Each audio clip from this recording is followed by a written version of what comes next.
नमस्कार जय जगन्नाथ मु सोनी आपको स्वागत करुच्ची Soni kitchen and blog channel को आशा करुच्ची जगन्नाथ कृपारू आपण मैंने समस्ते भल थे जो था भल था सुरक्षित था वीडियो को फास्ट लास्ट जाए देखुए जब पसंद आसला लाइक करेंगे फ्रेंड सहित सेयार करेंगे आ चैनल जब नुआ अच्छा चैनल गोटे सब्सक्राइब करने तो डेरी के जाऊँ स्टार्ट करवा आज टिप्स अच्छी आपण झाइया को लेकिन झाइया आउ पिगमेंटेशन रिंकिल्स जो पड़ जाऊँगी तो ताकू आम केमती अति सहज उपाय छड़े पारिबा।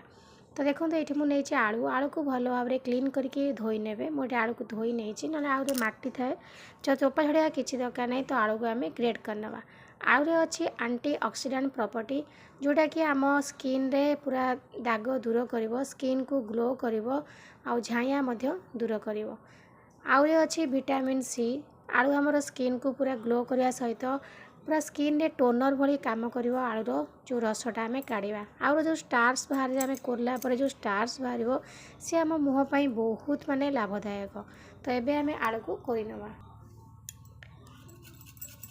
जी दरकार आपड़ से बनईकि सांगे सांगे लगे स्टोर कर रखा किसी भी दरकार नहीं। तो प्रथम आम आलू को ग्रेटर साहाय्य भल कि ग्रेड करनवा ग्रेड करके तार रसटा काढ़ी नवा।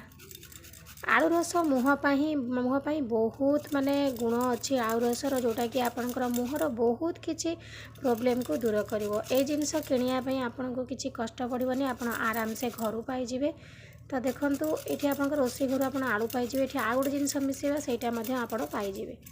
तो देखो ये आलू को भल भाव में कोरी नहीं गली खाली आलू रस को आप तुला साहाय्य नहीं कि मुहर आपणकर लगे पारे जोटा कि आपणकर माने खाली आलू रस तुलारे बुड़े ने बुड़े लगे ने जहाँद्वारा कि आपणकर कौन हम ना दाग दूर हम झाइया दूर हम पिगमेंटेशन रिंकल्स तो सब प्रकार प्रोब्लेम दूर हम आलू रस। देखो ये कंचा क्षीर रे जो लैक्टिक एसिड अच्छी आ विटामिन सी अच्छी।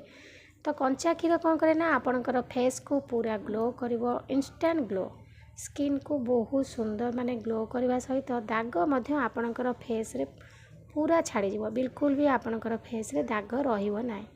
आ कंचा क्षीर यदि आप खाली तुला साहाय्य आपणकर मुहर लगे छाड़देवे देखिए आपणकर मुहर जेतिकी मैला जमिकी थिबो सबू मैला बाहरी आसीबो स्किन को पूरा ग्लो करिवो आ मुहर जेतिकी दाग अच्छी ताको मध्य दूर करिवो।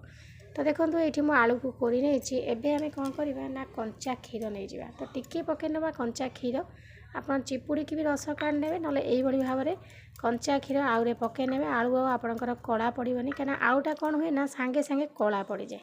तो यही भाव में आम कंचा क्षीर मिसई देवा आपणकर आलू आउ कला पड़ोनी। तो देखो ये मु आलू आ कंचा क्षीर को भल से मिसई नहीं गली ये गोटे नेचुरल जिनस आठू भल जिनस आप कि पाइबे यह आपणकर मुहर या आप डेली लगे पारे कहीं कंचा क्षीर आलू रस ये आपणकर स्किन को पूरा ग्लो करने सहित पूरा स्किन रो झाइया पिगमेंटेशन सब दूर करनब।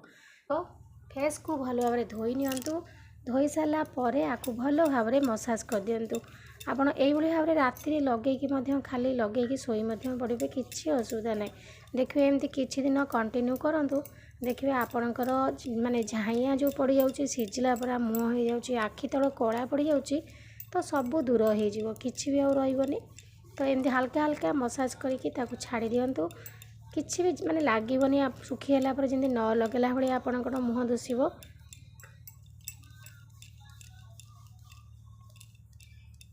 देखु सांगे सांगे लगेला भितर आप देखिए जापारे केते सुंदर भाव में माने ग्लो करुच्ची।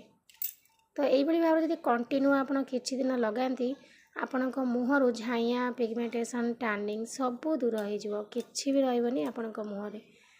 तो निश्चित भाव में आपको आप यूज करूँ जदि आपणकर झाइया पिगमेंटेशन आ टैनिंग पड़ जाऊँगी तो देखिए 2 दिन लगेला आपणकर आ बिल्कुल भी रही दूर हो।